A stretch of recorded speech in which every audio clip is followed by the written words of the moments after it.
Okay, so we are here with Beth Valicki. She is in Norway and she's an archaeologist. She visited us in the GCBR over Easter weekend just last month.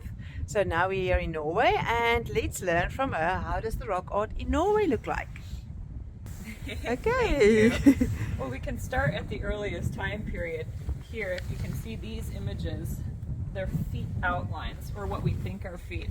And this is a very typical image of what you would find during the Stone Age rock art in Norway. So that's the earliest time period that we find rock art. Following the Stone Age time period, you have probably the most well-known type of rock art in Norway, which is the Bronze Age rock art. And the iconic imagery here are these huge ships with lots of lines coming out the top of what we think might be people, or it could also be oars. This one doesn't have it, but a lot of other images will have circles, which we think are sun images or perhaps shield images, and you often find that these sites would have been located very close to where the water was. So one way to find new or previously unidentified rock art sites is to project where the sea level would have been in those time periods, and actually some people have been doing that with quite a lot of success. Wow. So you have these sort of sea-based images right next to the sea, so that's quite fascinating, and you can find these all over Norway, actually all over Scandinavia as well, so Sweden and Finland, and they're probably the most well-known types of images. Up here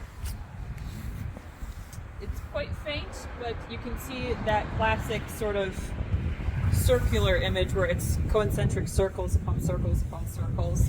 That's also typical of the Bronze Age. And these cupules here, these red dots, you find those in the earlier time periods as well, but you also find it in Norwegian Bronze Age rock art.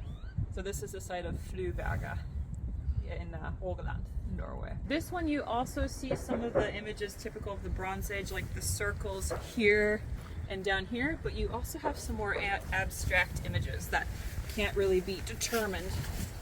So here, for example, Yes. perhaps a basket. You can see some ships down here as well, and you also have some of the hand outlines. Oh here. yes. So it's a combination of more classic or older imagery and more recent imagery from the Bronze Age. Hi, we're here at another rock art site close by to the previous one at Fluberga. This is Alberta. Here it's a collection of, I think, almost 100 Bronze Age images. So you have the classic ship styles you see along here. The water is just right over there, so it's quite close to the ocean even today. And there's a collections of panels not just here on this rock, but at several rocks across this area. So they consider this whole area as part of the rock art site in general, with all of the images. But this is the highest concentration of them, and it's predominantly Bronze Age, which is about 2000 BC to 500 BC. So very, very cool. Okay. Let's have a look again at those ships. Do you explain the round circle with the three? Yeah, so these are, as with any rock art image, you have several interpretations for what they could be, but often these types of images are interpreted as being a bear paw or a paw of another animal of some type. I would probably say in this context, they might have interpreted it as a shield or a sun or some sort of celestial motif.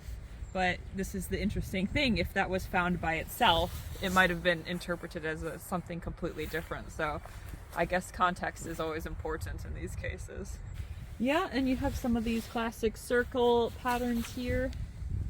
And you can really see the water line where this is running off, but even these ships here continue all the way over here.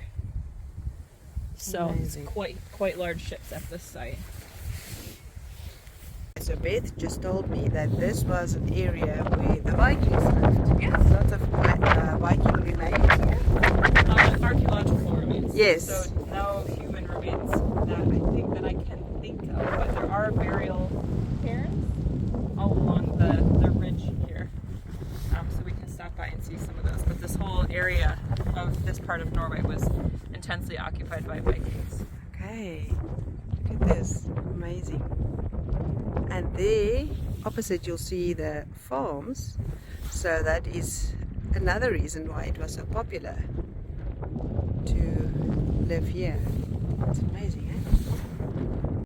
So this is the final rock art site on our brief tour in Rogaland. This is also a Bronze Age site, but this site is unique not because of the images, which are these typical really big Bronze Age ships, but this site is unique because of the archaeology that's surrounding it. So down here on this flatland right out into the ocean, there was a number of fishing camps that people occupied during the Bronze Age and throughout the Iron Age.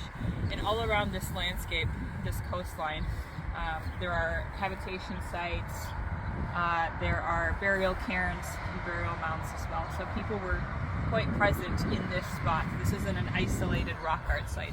People were living and thriving in this region. So it's very, very cool to be here. Some more ships. And the name of this site is Schopenhaven, Okay.